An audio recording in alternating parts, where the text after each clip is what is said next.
right, we're back. Hopefully, you're back with us. When I last left, we were talking about the types of bullying. There are six basic types of bullying: verbal, physical, psychological, cyber, sexual, and higher education. Cyberbullying is becoming one of the most common types. While victims can experience bullying at any age, it is witnessed most by school-age children. Direct bullying is a relatively open attack on a victim that is physical and or verbal in nature. Indirect bullying is more subtle and harder to detect, but involves one or more forms of relational aggression, including social isolation via intentional exclusion, spreading rumors to defame one's character or reputation, making faces or obscene gestures behind someone's back, and manipulating friendships or other relationships. Pack bullying is bullying undertaken by a group. The 2009 Wesley Report on Bullying found that pack bullying was more prominent in schools and lasted longer than bullying undertaken by individuals. Okay, do we want to touch on that? I mean, we kind of talked about that where, the technology has made it a lot easier nowadays for kids to bully other kids, parents to bully other kids. Or other parents. Well, I mean, they prey on the weaker. So the parents are literally going after the kids. I mean, they don't have the backbone to, if you have a problem with somebody's kid, like I will go to your door. Yeah, me too. We will talk this out and we're going to get this resolved. Nowadays, they hide behind their computer and they become keyboard warriors and they'll sit there and attack the child instead of being an adult about the situation. I forgot where my train of thought was going. It derailed. Oh, you got one of those too, huh? Yeah, it happens. Let's see.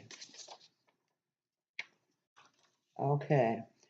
In the United States, the victims of some school shootings have sued both the shooters' families and the schools. At one point, only 23 states had anti-bullying laws.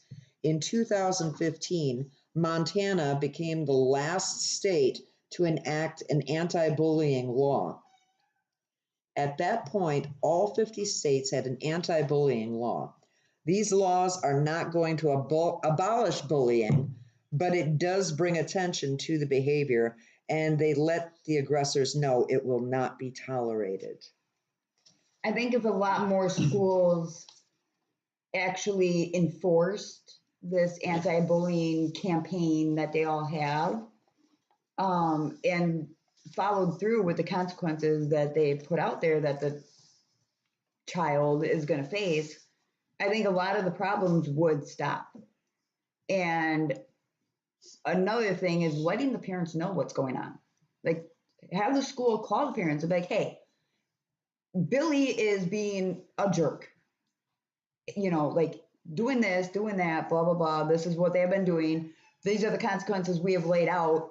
It is still going on. We need to figure something out. Well, I know here in Wisconsin, at one point in time, they were trying to make it where if your child was bullying people and this behavior continued, that the parents would have fines to pay and possibly lose their driver's license. Yeah. I think that's a good thing. Yeah. Because maybe then, the parents will start getting their little darlings in check. Yeah. Yeah, I know if somebody came to me and said, well, now you have a $375 disorderly conduct fine in your name, have fun with that. Yeah. I'm sorry, I would take matters into my own hands and I would rein my children in. Yeah, that'd be the last incident of bullying that I have always raised my children if you see somebody who is being excluded, if you see somebody being pushed out, whatever, take them under your wing, show them around, like befriend them. But you have to have a very strong child for that, because most kids, if they see, well, it depends on the situation, like if the child has a handicap or, a speech impediment or something like that, kids are more, they've changed. Yeah. They will be protective of that child. Yes. But if somebody's being picked on for their clothes or just being a geek or whatever, a nerd, whatever the term may be nowadays, yeah.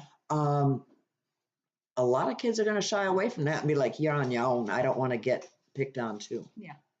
Well, I know there's, we've had personal incidences where things have happened at school, and I sat down and I talked to my child and I said, well, you don't know what their at-home situation is like. They might not be treated very nicely at home. So maybe at school, that can be the one place where you can be, kill them with kindness. Be overly kind to that child. And it literally, within a week, turned that child around. And now even the teacher is saying, like, I don't know what your child said to this child, but it worked. We haven't had one incident in classroom, things like that. So sometimes just, like we said in the other chat, just be nice. Yeah. Well, I tend to think that sometimes bullying is a product of mental illness. People that walk around, they feel so low about themselves that they have to make others feel low too. Yeah. Like you said, misery loves company. But mental health and mental illness are running rampant in this day and age. I don't know. I think there's a need for stronger. I don't know. Yeah, it's hard to say like what people need because every situation is going to be different. Like one kid may need, that one person to just give them a hug. Yeah. Some people just crave that physical connection. That's like saying if somebody's going to come up and, point a gun in your face and rob you, you're going to hug them. Well, no, I'm just saying you nip it in the bud before it gets to that point. There's no reason why kids in kindergarten should be bullying other kids. So the teacher could take the child that's acting out, because sometimes acting out, negative attention is still attention. Yeah. They're going to get attention any way they can just because they crave attention. Mm-hmm. So maybe they need more one-on-one time with a teacher. Maybe they need to get buddied up with somebody and, have them show them around. And this is, I used to think it was really awesome when I'd be sitting in class and we had this one teacher that, Miss Miller, if you were new to the school, she would assign you a buddy. Okay. Yeah.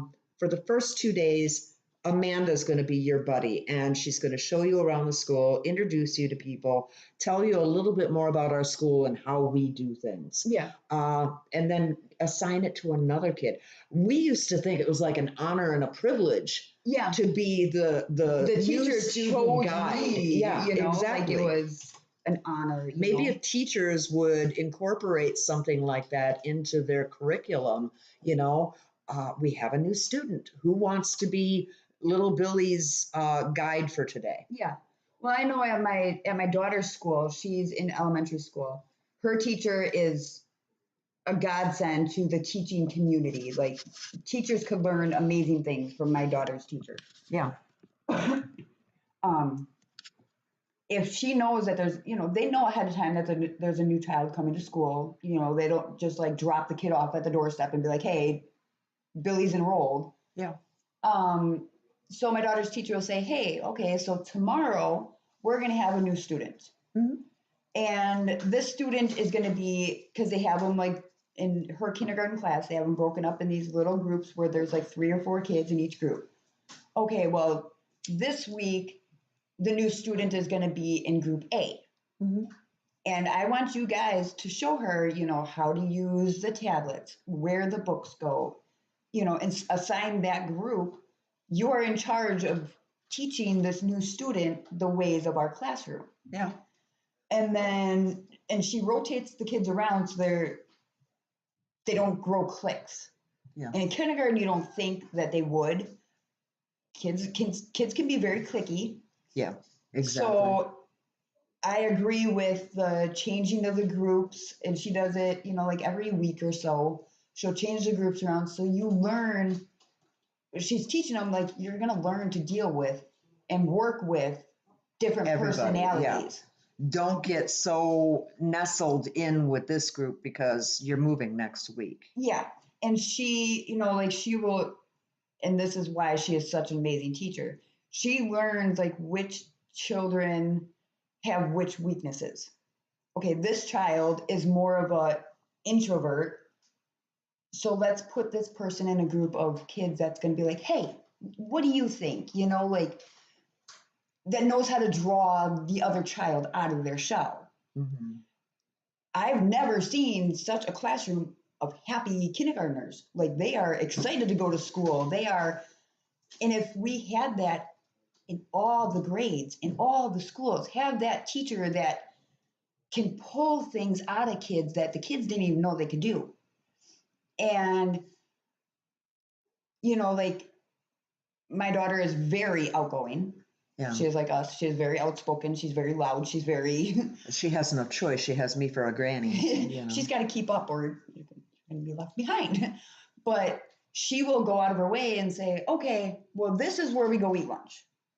She has more of a leader personality. Like when I was in school, I wasn't like I am now. Mm-hmm. I was quiet. I knew that my clothes were horrible compared to the other girls that went shopping with their mom at the mall. I was the outsider, and maybe I'm guilty 50% of putting myself into that mentality and not trying harder to be more outgoing. But it was 50% bully's fault. I never, ever say that I'm a victim. Yeah. There are no victims, only volunteers. Yeah. But,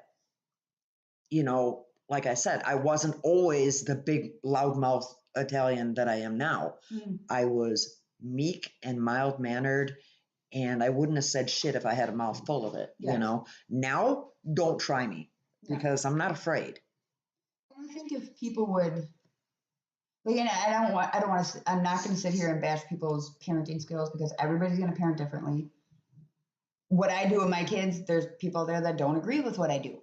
Yeah. But I teach my children that, if you see somebody sitting at a lunch table by themselves, grab your friends and go sit with them. Like, hey. Or invite them over. I do that just at family get-togethers. Like one of my boys will have a girlfriend and I'll be like, she'll be sitting over in the corner by herself. I'm like, get over here. We don't bite hard, Yeah. Come talk to us. Yeah.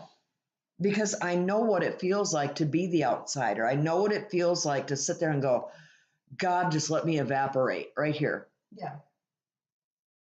Yeah. Or just thinking, like, if I only had that one person. Yeah. I just need one person to like say hi.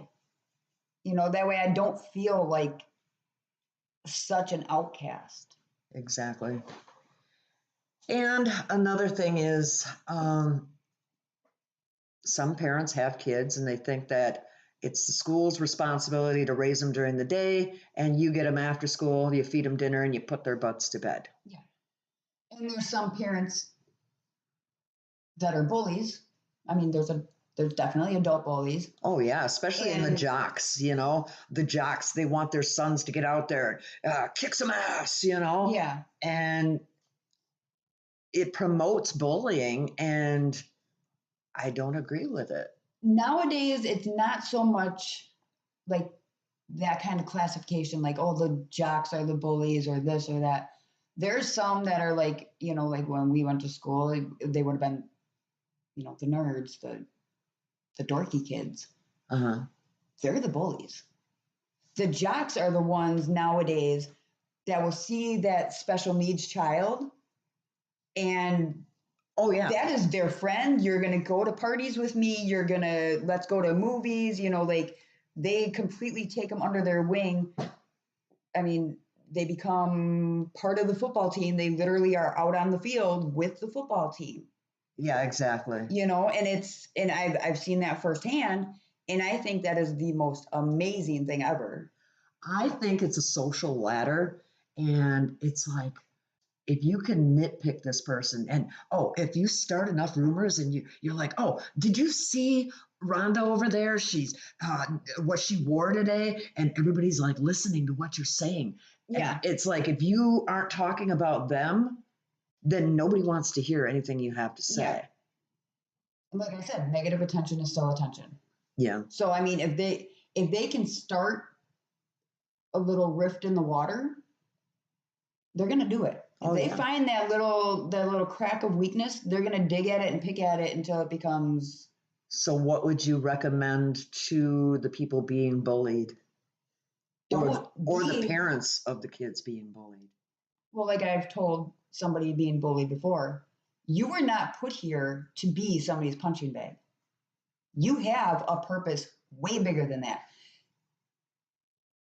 Find the biggest person in that group and you tell them that they're going to stop. You are not going to push me around anymore. I don't picture that going well.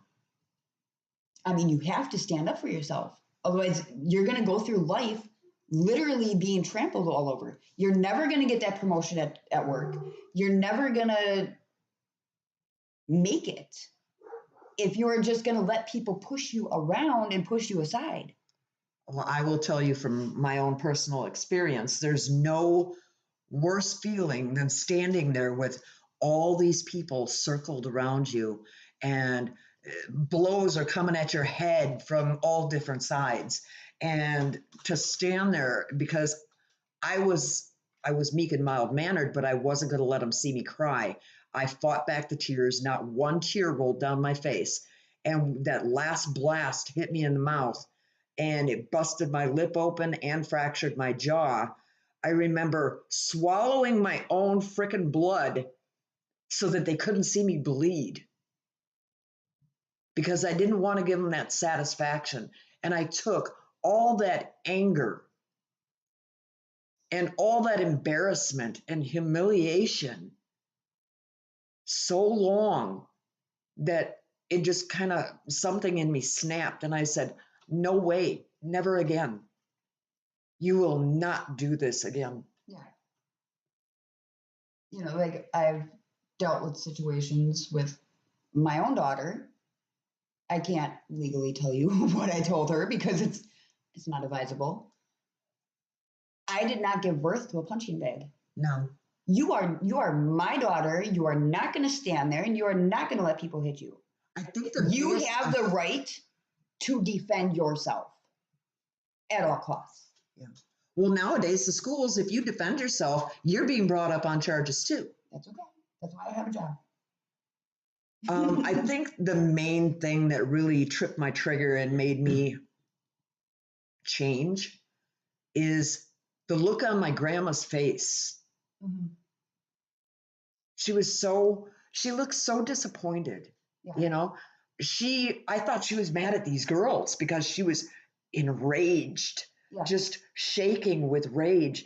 And she said, if I ever find out you let somebody hit you again, I'll beat your ass myself. And that's the thing, like, at least nowadays, if you stand there or lay there and take the beating, that's even funnier to them. Mm-hmm. You are now a bigger target. You have no choice but to confront your attackers. Yeah. And even in another situation where it was 30 children against one girl, find the biggest one.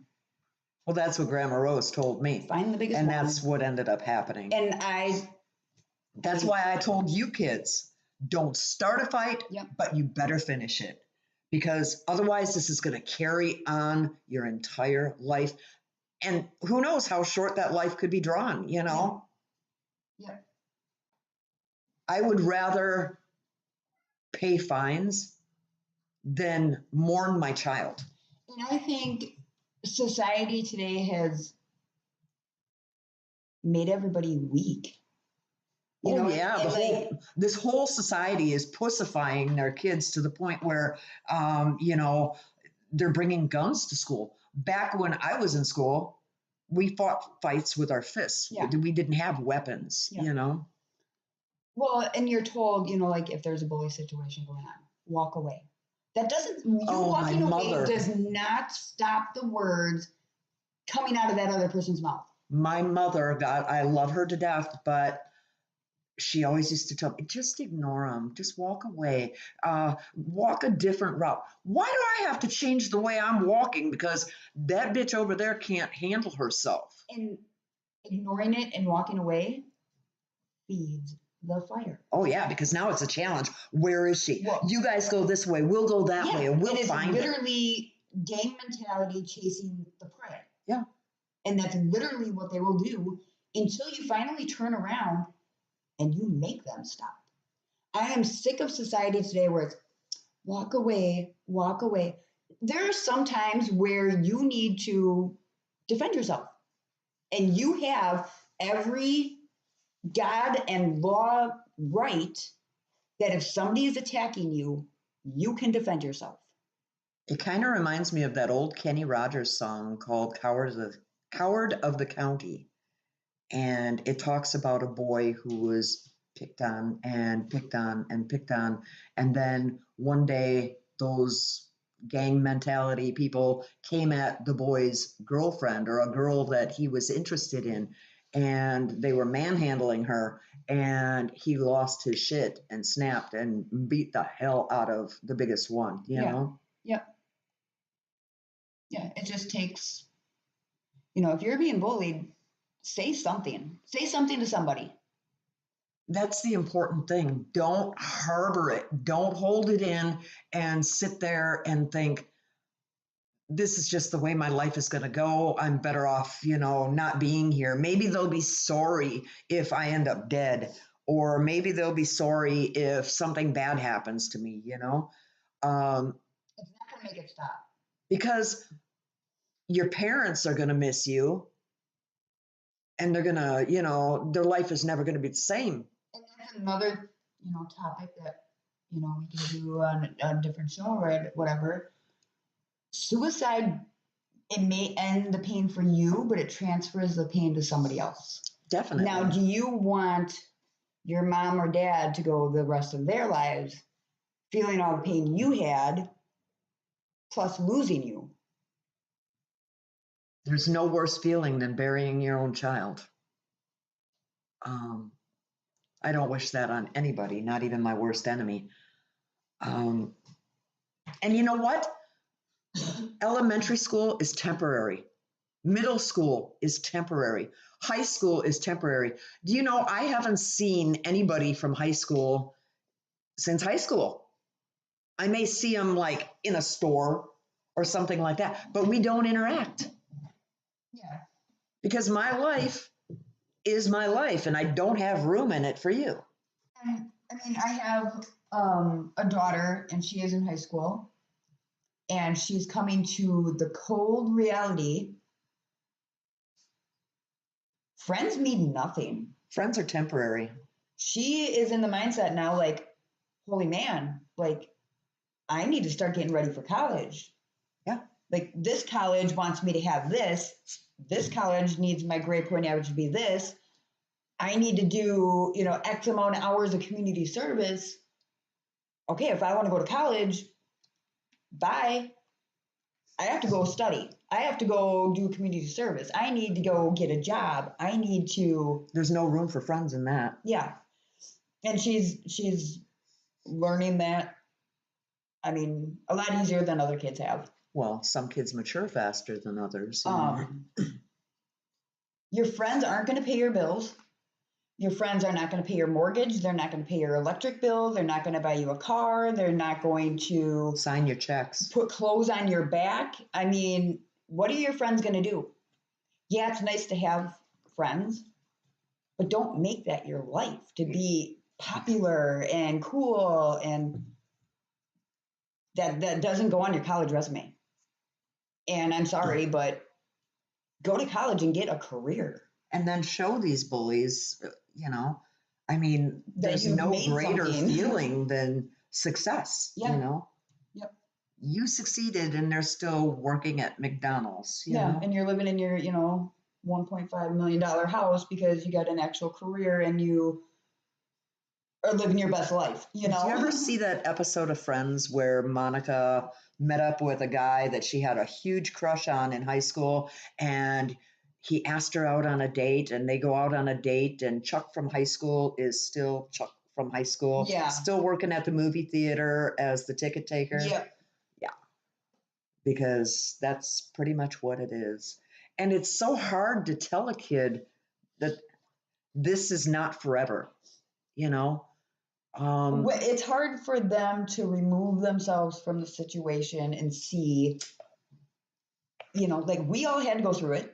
Oh, We yeah. all had to learn the hard way. Like our parents told us, hey, friends, they're not going to be there. Kids are animals out there, and they're not nice. They're mean, they're evil, and you have to teach your kid, prepare your kid that, there's going to be some bitches out there that are going to make you feel like absolute garbage. There are some kids out there that they scare me.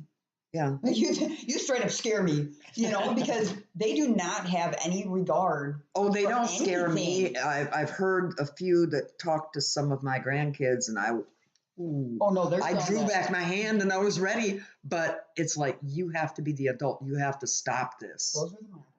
Mm-hmm. Go to a football game. Mm-hmm. Well, I'm not interested Mm. in sports. So. I guess I wasn't afraid. I mean, but there are some that you just look at them and you're like, hmm. 2 seconds with you is I'll straighten you never out. know you what know? kid has a gun on him. That's I think the that's scary the part. thing that gets me the most is you're like, which one of you looks like a shooter? Yep. 3/4 of them. Yeah. Sketchy world we live in. Yeah. It's very sketchy. And I'm so glad I don't have kids in school right now that I have to deal with it, Kids It's can't honest. even take backpacks to class. Yeah. They cannot carry backpacks, they cannot carry purses, nothing. Wow. I mean, honestly, all this is in high school. College, it's a whole different world. Yeah. I mean, I guess it's young adults. We lived through this and matured from it. Yeah. Now there's no question if you're going to be tried as an adult or a child. You are in college, so yeah, you're an adult. Because everybody in college, nicest people I've ever met. It seems like it's that summer after senior year where Yeah. it's like the make it or break it. Either you matured and you're going to go on in life, or you're stuck in high school. Everybody also realizes you're no longer big fish in a little pond. You're Now little fish. you're little fish in the real Big world. pond. Yeah. You're little fish in the ocean. Yeah. You are Nemo. Yeah. A That's lot of fine. kids find Yeah. that out. You're not so bad anymore, are you? Yeah. And just because you were cool in high school, You're nothing now. you are a Yeah. nobody. Literally. Because these professors nowadays, you found that out through seeing how they treat other students. They're not going to hold anything back. Mm-hmm. They're not going to hold your hand either. They're not going to be like, oh, little Billy's picking on you. Mm-hmm. No. Do something. But- And that's what I told my daughter too. She had a situation. Do something about it. Because the school's not going to do nothing. Mm-hmm. This person's not going to do nothing. So, I mean, you hold the power for them to stop or not. And if you're going to speak up and you're going to speak up loud enough where you're going to be heard, then maybe that's what it takes for those bullies to be like, maybe I am being a freaking jerk right now, Well, with raising my 8 kids, you guys all knew that you fought amongst each other and you had to find your pecking order, Mhm.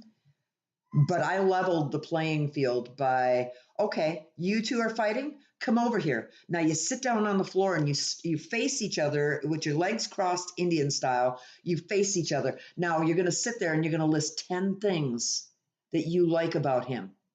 Yeah. And he's going to tell you 10 things that he likes about you. Compliment each other. And you know what? When you're done, you're going to hug it out. Yeah. And if I hear any more of it, I get the winner.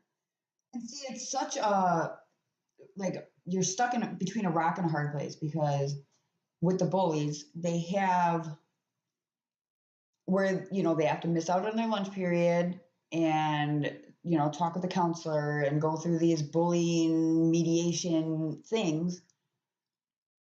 It adds fuel to the fire. Like now they have time to sit there and come up with more material against you. Yeah. So it's kind of hard because, getting the school involved, it could do something, but then it also, Yeah. you have to really trust your school that they're actually going to follow through with things and not just brush it under the rug where the principal doesn't even know what's going on. Excuse me. Have a school like the elementary school where one little, a hair on my child's head was moved, and that teacher is on the phone with me right away and like, hey, this is what's going on. We have, blah, blah, blah. They don't name names because they can't, but at least you're in the loop and you can stop it before it gets to this huge boulder of a problem. Do you remember last year? I'm not going to name the groups, these social groups that were going around and looting buildings and burning buildings. But how do you feel about the teachers that supported that organization and talk about it in class and like they're promoting it? Well, they have made it so they're not allowed to. They're not allowed to promote that group. They're not allowed to promote any groups. It's supposed to be Switzerland. Supposed to be. And that's where I'm getting, like, you have teachers that are protesting. Oh, I should be able to do this. I should be able to do that. Yeah, they feel hang that freaking poster in your house. I do not give a flying rat's booty what you do at your home, but you are not going to brainwash my child. Your opinion, like celebrities, you should not have an opinion. Do your job and shut up and go home. Well, that's what they told the Dixie Chicks. Yeah. And sit down and shut up. Yeah. Shut up and sing. Yes. And I think we had this conversation yesterday. Teachers, you're given the material that you're supposed to teach children. Teach that. Well, you got these Milwaukee public school teachers that are trying, like, there's white teachers that are trying to befriend the black children and show that they support them and being advocates for them. What do they call them? And allies, whatever. And I'll come to the protests with you. What's better than going to a protest? And it makes them the cool teacher. Yeah. What's better than going to a protest is actually putting effort into the education you're giving them. Give them a better education. Yeah. You don't have to go to protests. Stop erasing things from our history because they're just going to repeat again. Like if you want to teach the children everybody is equal regardless of their color, then tell them what happened. Tell them there are bad things that happened in the past. I'm sick of this like safe place, like, nope, nothing bad happened, nothing bad happened. Bad things have happened. There have been bad people in the world, and there will always be bad people in the world. We need to learn not to make the same mistakes again. I remember in school having to read Huckleberry Finn. And back then, Mark Twain used the N-word frequently in his writings. And I remember feeling so bad for, the black people that he was, using that derogatory term towards, and thinking, how can anybody look down on anybody, another race, another religion? Yeah, and there were certain movies that we were shown in school. They were graphic. Yeah. Graphic. But you know what? I remember them. Yep. And I remember how I felt when that person was getting treated like that.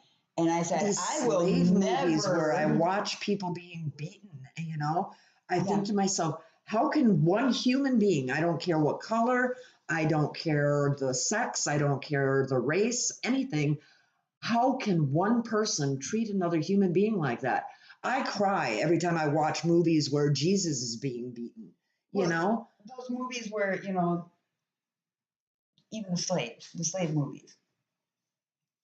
How can you physically inflict that on another person and live with yourself? for beliefs or for ethnicity. Yeah. And you're gonna literally beat them to death. Yeah. How do you go to sleep and feel like you're a good person? And just like these bullies, how do you go home? And when you're by yourself, do you feel great about yourself? That's why I hate it when people, of any other race besides, or Caucasian American, whatever you want to call us nowadays. I don't know the cool lingo. Version. I'm actually pasty pink, thank you. But with an olive undertone.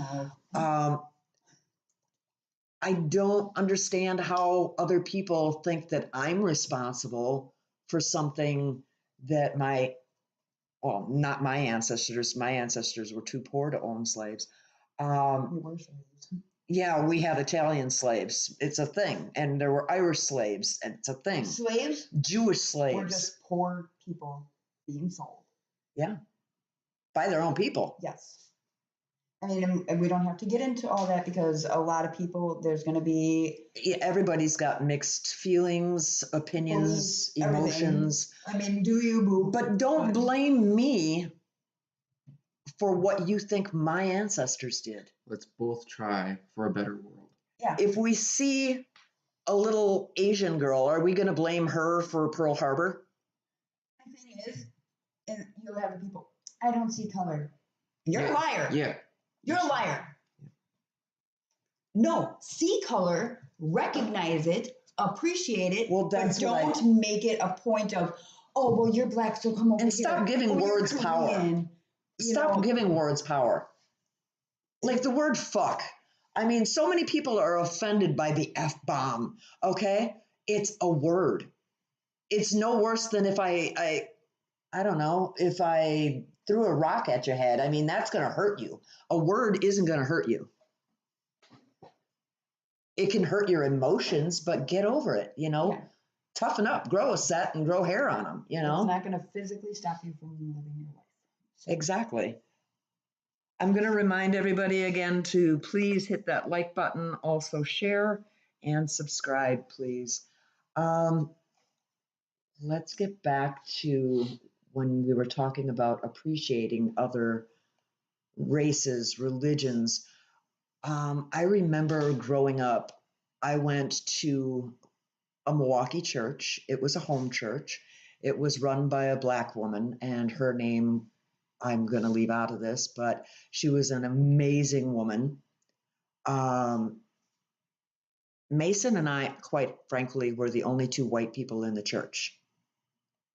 And I appreciated their enthusiasm for their faith. I mean, loud, proud, and I wanted it, I wanted my faith in God to be just as loud because, like I said in other podcasts, I grew up in the Catholic Church where meek and mild, vanilla ice cream, and then to walk into this, we were invited into this church and I was scared. I thought I was going to be faced with hatred. I was going to be faced with ridicule or suspicion as to why I was there, but I was never so welcomed in my entire life. They have a beautiful service. I got to get up and give my testimony. And afterwards, they all approached me and showed nothing but appreciation. I don't get that in the Catholic Church. I don't get to get up there and give a testimony. I don't get to feel welcomed in. It's just like, here's the collection plate, hand it over. Yeah. You know, Don't run anybody over in the parking lot. the Hispanic culture, beautiful, beautiful. The way they dress, the way they keep themselves, the way they have such work ethic. I appreciate all races. Mm-hmm. And that's what I tried to instill in all my children.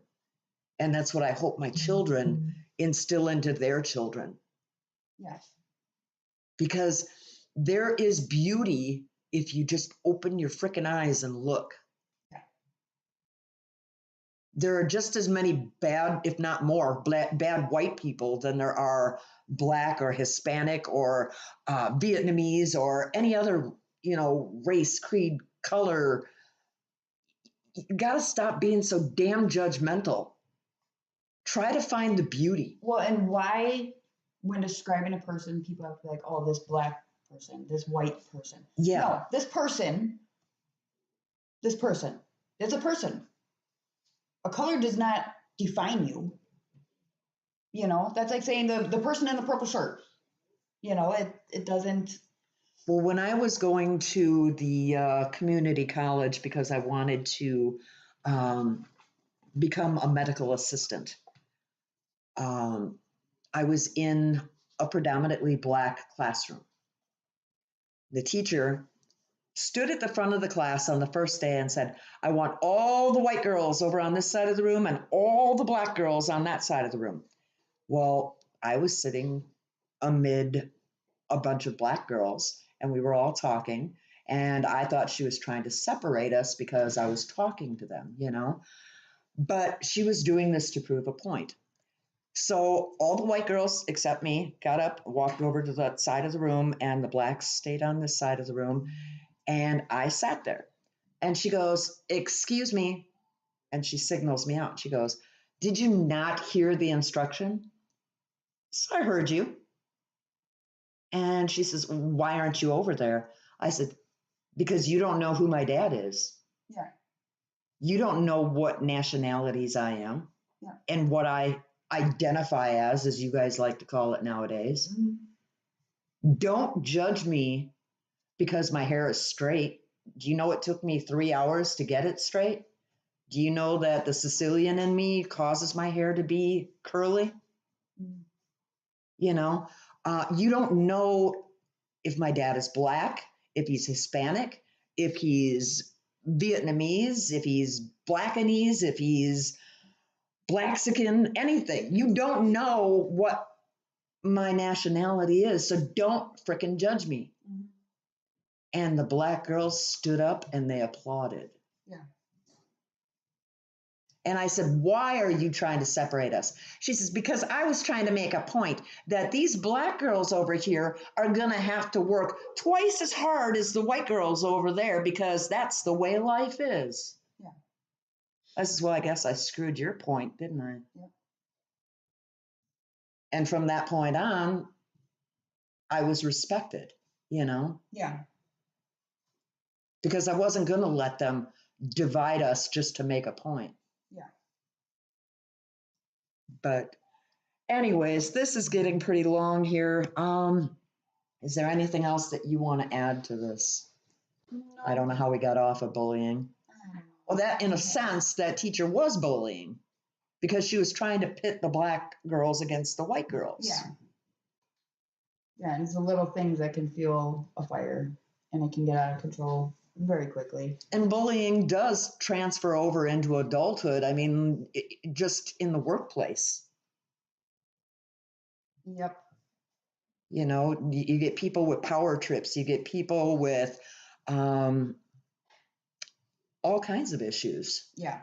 That, I don't know, they sit there and they do the same thing that they did in grade school, where they find something about you to talk about and then start spreading rumors. Yeah, they find that one thing that they don't like, and then all of a sudden you're a target. Exactly. Well, I hope and pray that anybody listening to this that it helps somebody, and that's my whole point of these podcasts, as unprofessional as they may be. I wanted my podcasts to be like a group of friends sitting around talking and chatting and getting to know one another and feeling like equals, finding a place where you can go where you're accepted. Everyone's welcome in this podcast, and I hope anybody with an opinion shares it in the comments. And if you want to get a hold of me, you can reach me on Facebook Messenger. You can email me at nikkiluciano@yahoo.com, and let's chat. Good night, everybody. Be nice and have a wonderful evening.